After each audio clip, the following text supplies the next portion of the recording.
Hello everyone and once again a very warm and hearty welcome to Destination Success। तो ये मेरी another video है class 10th के लिए। तो ये वीडियो साइंस सब्जेक्ट की है, चैप्टर नंबर 12 की, जो आपका इलेक्ट्रिसिटी है। तो ये जो वीडियो है ये इंग्लिश मीडियम की है। सेम वीडियो आपको हिंदी मीडियम में भी मेरे चैनल पर प्रोवाइड हो जाएगी। अगर आप चैनल पर नए हैं तो नीचे जो सब्सक्राइब बटन दिख रहा है उसको फटाफट से प्रेस करके बेल आइकन को दबा दें ताकि सारी न्यू नोटिफिकेशंस आपको जल्दी मिल जाएँ। तो स्टार्ट करते हैं हमारा चैप्टर इलेक्ट्रिसिटी। तो बेसिकली इस चैप्टर में हम पढ़ने वाले हैं कि इलेक्ट्रिसिटी क्या है और करंट और इनके फॉर्मूलेज वगैरह क्या हैं और किस तरीके से हम अलग अलग चीज़ों को कैलकुलेट करते हैं इस चैप्टर में।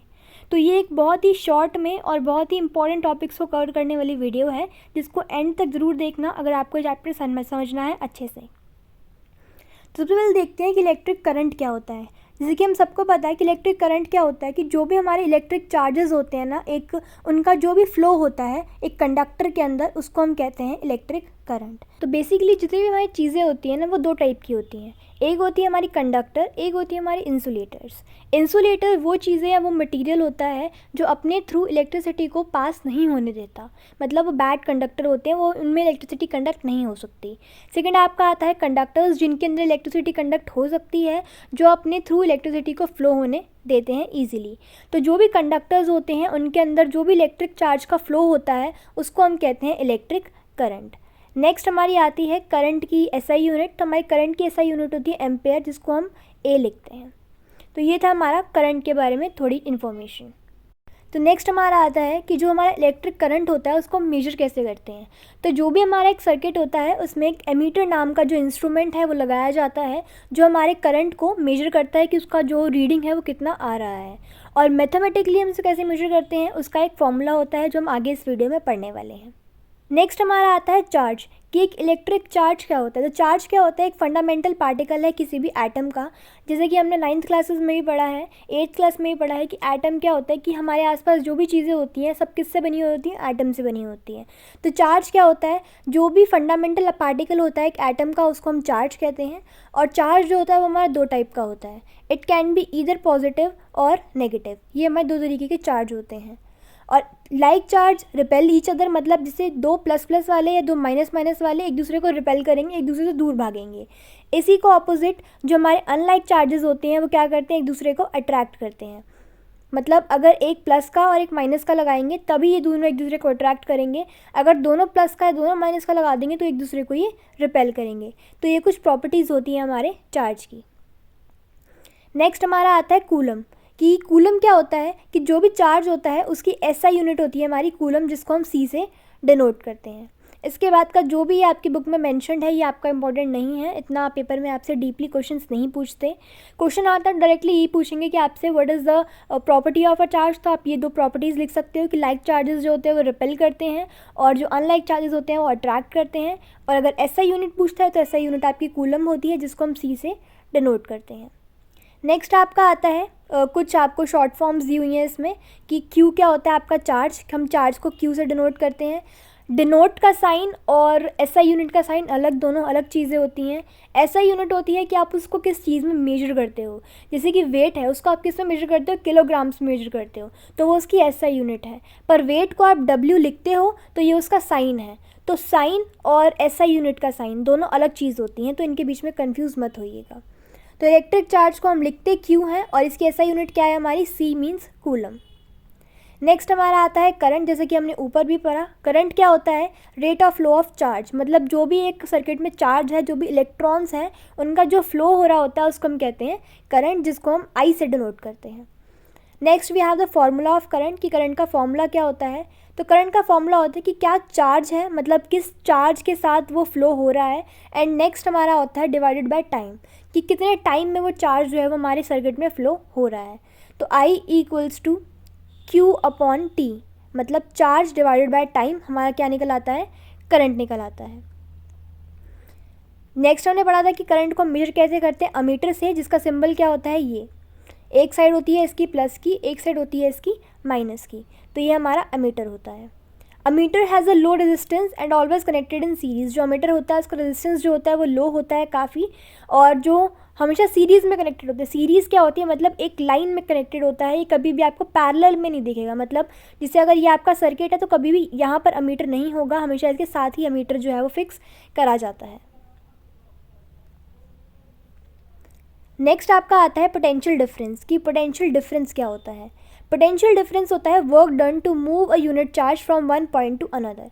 मीन्स जैसे एक सर्किट है, इसमें एक पॉइंट यहाँ पर है, एक पॉइंट यहाँ पर है, इन दोनों में चार्ज है, तो जितना भी हम वर्क डन लगा रहे हैं, जितना भी हमारा काम हो रहा है इस पॉइंट को दूसरे पॉइंट तक मूव करने के लिए, उसको हम कहते हैं पोटेंशियल डिफरेंस, कि मतलब कितना डिफरेंस आ रहा है हमारे पोटेंशियल में।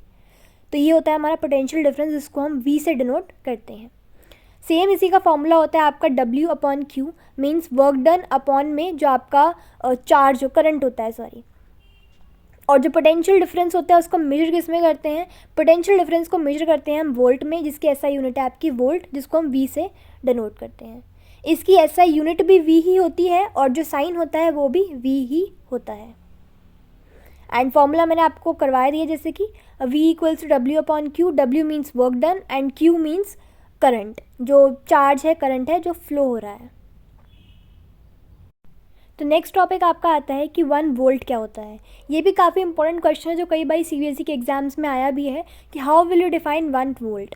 तो बेसिकली जैसे हमने ऊपर पोटेंशियल डिफरेंस का फॉर्मूला, सॉरी जो आपका ये पोटेंशियल डिफरेंस का जो हमने फॉर्मूला पढ़ा था वो था क्या, कि V equals to work done upon में चार्ज, कि कितना वर्क डन हो रहा है और कितना हमारा चार्ज उसमें लग रहा है। तो इसी में अगर हम देखें तो 1 वोल्ट क्या होगा, 1 volt is nothing just it is equal to the 1 joule of work done in carrying 1 coulomb of charge. कि वर्क डन की ऐसा यूनिट क्या होती है, जूल्स। तो 1 जूल का जो हमने वर्क डन करा है किसके साथ, 1 कूलम ऑफ चार्ज के साथ, वो होता है हमारा 1 वोल्ट। ठीक है। नेक्स्ट हमारा होता है वोल्ट मीटर। जैसा हमें अमीटर पढ़ा था ऐसे ही हमारा वोल्ट मीटर होता है। अमीटर को हम यूज़ करते हैं to measure the current in a circuit, ऐसे ही वोल्ट मीटर को हम यूज़ करते हैं to measure the potential difference. और जैसे अमीटर की 2 साइड्स थी, एक प्लस की एक माइनस की, ऐसे ही वोल्ट मीटर की भी 2 साइड्स होती हैं, एक प्लस की और एक माइनस की। But the difference is ammeter का जो रेजिस्टेंस होता है वो कम होता है, लो रेजिस्टेंस होता है, और जो वोल्ट मीटर होता है उसका हाई रेजिस्टेंस होता है, और ये हमेशा पैरेलल में जो है वो कनेक्टेड होता है, कभी भी आपको साथ में ये कनेक्टेड नहीं दिखेगा।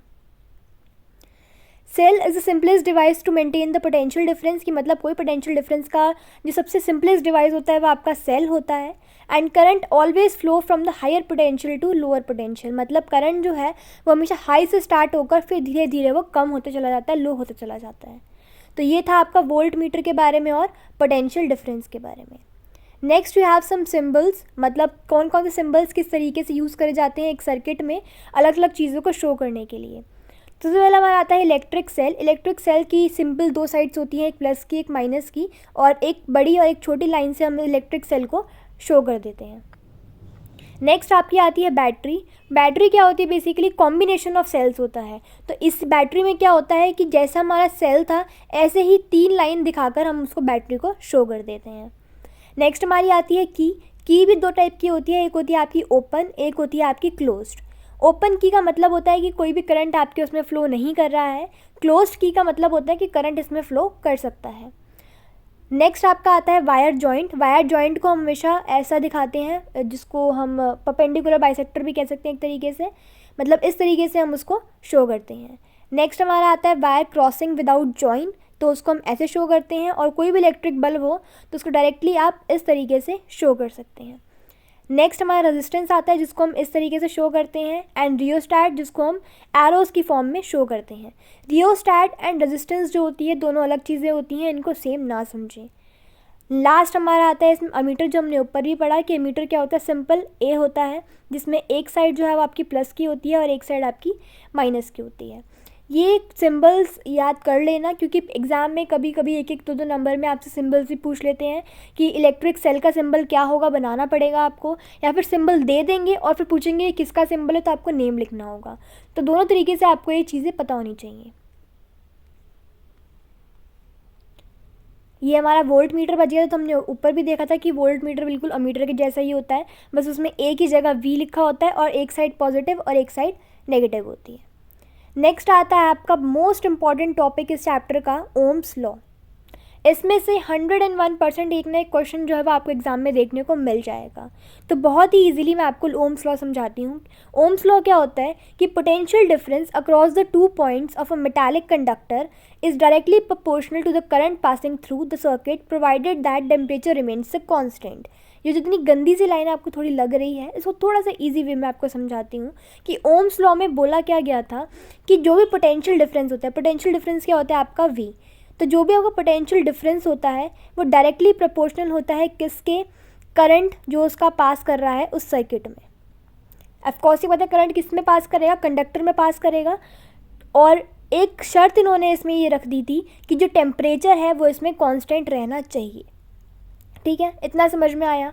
इसके बाद एक चीज़ और, डायरेक्टली प्रोपोर्शनल से मतलब यहाँ पर क्या होता है कि अगर ये बढ़ेगा तो ये भी बढ़ेगा, ये घटेगा तो ये भी घटेगा। मतलब अगर एक चीज़ का असर इस पर पड़ रहा है तो सेम असर आपको इस पर भी देखने को मिल जाएगा। ये था हमारा ओम्स लॉ। इसी चीज़ को उन्होंने डायग्राम के थ्रू यहाँ पर दिखाया हुआ है कि एक तरफ आपका पोटेंशियल डिफरेंस है, एक तरफ आपका करंट है, तो सीधी एक लाइन जाती है ओम्स लॉ में। क्यों? क्योंकि डायरेक्टली प्रोपोर्शनल है। अगर ये बढ़ेगा तो ये भी बढ़ेगा, ये घटेगा तो ये भी घटेगा। तो ये इसका डायग्राम है और ये इसकी मैथमेटिकल एक्सप्रेशन है। ओम्स लॉ में फॉर्मूला भी दिया हुआ था आपका V = I/R, मीन्स जो आपका पोटेंशियल डिफरेंस होता है उसको कैसे निकालते हैं, करंट इंटू रेजिस्टेंस। तो ये आपका फॉर्मूला होता है करंट या फिर पोटेंशियल डिफरेंस या फिर रेजिस्टेंस निकालने का। दो भी चीज़ें दी हुई हैं तो आप तीसरी को निकाल सकते हो ईजिली इस फॉर्मूले से। अगर पेपर में क्वेश्चन आता है कि राइट ओम्स लॉ या डिफाइन ओम्स लॉ या ऐसा कोई भी क्वेश्चन आता है तो सबसे पहले आपको देखने हैं मार्क्स कि कितने मार्क्स का वो क्वेश्चन आया है। अगर सिर्फ 2 नंबर का क्वेश्चन आया है तो आपको सिर्फ इसमें ये डिफाइन लिखनी है, या जिस तरीके से मैंने समझाया आप उस तरीके से भी लिख सकते हो, और एक ही आपको मैथमेटिकल एक्सप्रेशन लिखना है बस। अगर यही क्वेश्चन आपका 3 या 5 मार्क्स में आ जाता है, ज़्यादा नंबर में आ जाता है, तो आपको इन दोनों के साथ साथ ही डायग्राम भी वहाँ पर बना के आना होगा। तो डिपेंड करता है आपके मार्क्स के ऊपर कि कितने मार्क्स का वो क्वेश्चन है, उसी हिसाब से आप इसको एक्सप्लेन पेपर में कराना। नेक्स्ट आता है आपका रेजिस्टेंस। कि रेजिस्टेंस क्या होता है? रेजिस्टेंस एक प्रॉपर्टी होती है एक कंडक्टर की जो रेजिस्ट करती है flow of charges through it. मतलब एक कंडक्टर की वो प्रॉपर्टी जिसके थ्रू या जिसकी वजह से वो अपने अंदर के चार्जेस को रेजिस्ट कर सकता है, रोक सकता है, वो होता है आपका रेजिस्टेंस। रेजिस्टेंस की ऐसा यूनिट होती है आपकी ओम, जिसको हम इस तरीके से लिखते हैं। 1 ओम जो होता है वो इक्वल होता है 1 वोल्ट के डिवाइडेड बाय 1 एम्पेयर। मतलब अगर आप उसको करंट और जो रेजिस्टेंस है, रेजिस्टेंस कैसे निकालोगे आप, पोटेंशियल डिफरेंस और जो आपका करंट है उसको डिवाइड करके। नेक्स्ट रियोस्टैट, जैसे मैं आपको ऊपर ही बताया था कि रेजिस्टेंस और रियोस्टैट दोनों अलग चीज़ होती हैं। तो रेजिस्टेंस क्या था? वो प्रॉपर्टी जिसकी वजह से एक कंडक्टर जो था वो रेजिस्ट करता था फ्लो ऑफ चार्ज को। रियोस्टैट क्या होता है? एक वेरिएबल रेजिस्टेंस होता है, is a component use to regulate current without charging the source of voltage. मतलब बिना वोल्टेज के जो एक करंट को रेगुलेट करता है वो कॉम्पोनेंट होता है आपका रियोस्टैट। तो दोनों की प्रॉपर्टीज़ अलग है, दोनों का मतलब अलग है, दोनों का काम अलग है। एक करंट को रेजिस्ट करता है और एक करंट को रेगुलेट करता है। नेक्स्ट आपका आता है factors on which a resistance of a conductor depend. कि मतलब एक कंडक्टर जो है उसकी रेजिस्टेंस किस किस चीज़ पर डिपेंड करती है। फर्स्ट होता है डायरेक्टली प्रोपोर्शनल होता है वो आपकी लेंथ ऑफ कंडक्टर से। जैसे कि मैंने आपको ऊपर ही बताया डायरेक्टली प्रोपोर्शनल का मतलब क्या होता है, अगर आपकी लेंथ ऑफ कंडक्टर बढ़ेगी तो आपकी रेजिस्टेंस भी बढ़ेगी, अगर आपकी लेंथ ऑफ कंडक्टर घटेगी तो आपकी रेजिस्टेंस भी घटेगी। तो डायरेक्टली प्रोपोर्शनल होता है वो लेंथ ऑफ कंडक्टर के। Second, inversely proportional to the area of cross section. Cross section area इस तरीके का होता है कि मतलब इन्वर्सली प्रोपोर्शनल होता है क्रॉस सेक्शन एरिया के। अगर ये क्रॉस सेक्शन का एरिया बढ़ेगा तो आपका जो रेजिस्टेंस है वो घटेगा, अगर जो क्रॉस सेक्शन का एरिया है वो घटेगा तो रेजिस्टेंस बढ़ेगा, मतलब उल्टा हो जाएगा, जितना ये बढ़ेगा उतना वो घटेगा। थर्ड है कि directly proportional to temperature. Temperature के डायरेक्टली प्रोपोर्शनल है, टेम्परेचर बढ़ेंगे तो रेजिस्टेंस भी बढ़ेगी, टेम्परेचर घटेगा तो रेजिस्टेंस भी आपकी घटेगी। Last, dependent on the nature of material, कि किस तरीके का मटेरियल है, किस तरीके का नेचर है उस मटेरियल का, उस पर भी डिपेंड करता है आपका रेजिस्टेंस। तो आज की जो वीडियो थी इसमें इतना ही। बाकी के जो पॉइंट्स होंगे हम उनको नेक्स्ट वीडियो में कवर करके इस चैप्टर को फिनिश कर लेंगे। अगर कोई भी डाउट हो तो आप इसी चीज़ को दोबारा देख सकते हैं, आपको ईजी समझ में आ जाएगा। इन केस आप नीचे कमेंट सेक्शन में भी उसको मेंशन कर सकते हैं। Hope you like the video and do like comment and share the video, and don't forget to subscribe my YouTube channel. All the best for your exams.